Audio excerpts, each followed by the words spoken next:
video showing the violent arrest of a black teenager by a South Carolina school resource officer in 2015 led to the formation of the Every Black Girl campaign. It was designed to draw attention to police violence in schools against black girls. Tonight, I'm joined by Vivian Anderson, the founder of Every Black Girl Incorporated. Vivian, thanks for coming on the show. Thank you for having me. Okay, so Every Black Girl is doing some amazing work. Of course. Y'all are doing some amazing work in the community to shine a light on police violence against black girls. So can you share with us more about why the South Carolina incident inspired you to start your organization? Okay, so I was working in New York at the time. I actually lived in Brooklyn, New York at the time when the assault took place. And I was working with the Girls for Gender Equity. And I was working with them around school push out and what it means to stand for other black girls. And then we saw this video. And something had me say, at that point, I was also with Black Lives Matter. And I was like, oh, we're standing for Eric Garner. We're standing for Tamir Rice. We're standing for all these folks. And here's this girl, and no, she didn't die. You know, we had Sandra Bland, no, she didn't die, but she still had this thing happen. And something moved in me, and I was going to go down to just be with others around what are the protests? How can we support this girl and have just figure out what was going on. And after I got here to South Carolina and start meeting folks, long story short, my 2-day trip turned into me relocating my life to the South to elevate the Southern Black girls' voice in this national conversation around push out, the school to prison pipeline, as well as now we really get to look at the adultification of black girls. We're going to actually get to that. Now, just this week, attorney Ben Crump's firm shared video from a January incident of a 16-year-old girl being body slammed by a police officer in Florida. I know you're working with the family. Can you share with us how your organization is advocating for them and others? Yeah, so our advocates, so we know they have the lawyers, they have all that. My goal is when I saw the video, it was like, this girl has experienced a level of trauma. How do we have her understand that what she's experienced in this moment in time is not the be all and do all for her life? So really supporting the family around what is it that you need, right, to support your daughter and going through this, because it's a whole nother level of the game when this went viral. She puts her name up on the screen. That's trauma. She has the trauma of the assault. Now she has the trauma of anybody can pull my name up and this is what they're going to see. So now what do we do? How do we support the family? So our advocacy is not just with system changes and policy changes, but it's really geared around how do we support family and having them move beyond this moment. Yeah. Well, talk to us about the particular race and gender bias that makes black girls a target of police violence.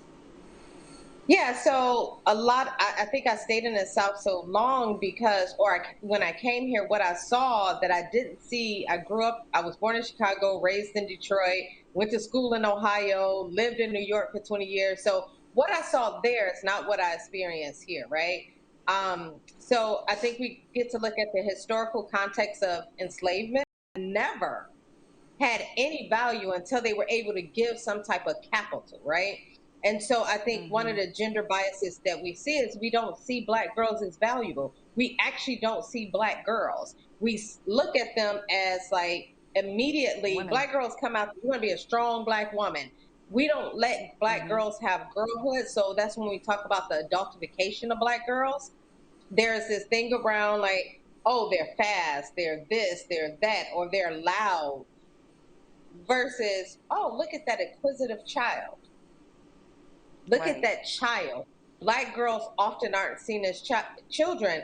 And when you look at the work that Girls for Gender Equity has done, grant makers for girls of color, Monique Morris and her work around Push Out and her documentary, Push Out, the Criminalization of Black Girls, I think this actually lends to it and helps us see a broader scope, right? Because one of the things that happened that most people don't know about, the girl wasn't just assaulted at that school. She was arrested under a law called the Disturbing the Schools Law. So she was that was a criminal charge. And she was accused Hmm. of disturbing the schools, which was 30 days in jail or this $1,000 fine. If my mother or father can afford that, that means I'm spending time in jail. So now I'm introduced to the criminal justice, or as Monique Morris Correct. often says, Right. criminal injustice system, right? And so once we get in, it's hard to come out, right? And so we have to look at all the things that were wrapped around that. So I do a lot of work around this new framework of the 100 steps before, the 100 steps during, and the 100 steps after. Because there were a whole lot of things that took place that I know personally through the family and through the girls that I've been working with. They reached for support in those schools. But they were like, oh, you're just Yeah. this, or no, this is not this. And then it got to the point where the officer could step in that way, and not to excuse the officer. Let's be very clear. I'm not excusing Well, us officers' behavior, but there are a lot of things that we got to look at. And then what are the steps after so we actually can say we want to dismantle this and not see this again? well, I know that, every black girl is currently working on a police-free schools campaign in South Carolina. Can you tell us why that's important and how it'll help end the criminalization of black children? Yeah, I think what there's a national campaign all around. We see police being removed from schools. We saw it in Minneapolis. We see it in LA. We see it in so many places. I think one of the things is that we want to talk about is like it really is about where do we spend our money when we talk about capital, where is it most important? And what is most important is what are the services that young people need, specifically Black girls, and policing is not that. When you ask a girl what safety in school looks like, they're not going to say a SRO, school resource officer, or police in the school is going to make me feel safe. It means somebody's there that understands me, cares about me, is really seeing me and wants me to have a different space in this world, and it's going to help me get there. So our police free schools campaign is like what's needed and wanted for young people today is not policing, and our Yeah, money should be Vivian, we going definitely to. appreciate. Go ahead. I'm sorry. You go ahead. Finish that last thought. Our money should be going where, Vivian? Tell us.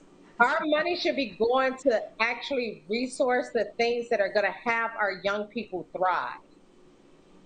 Yeah.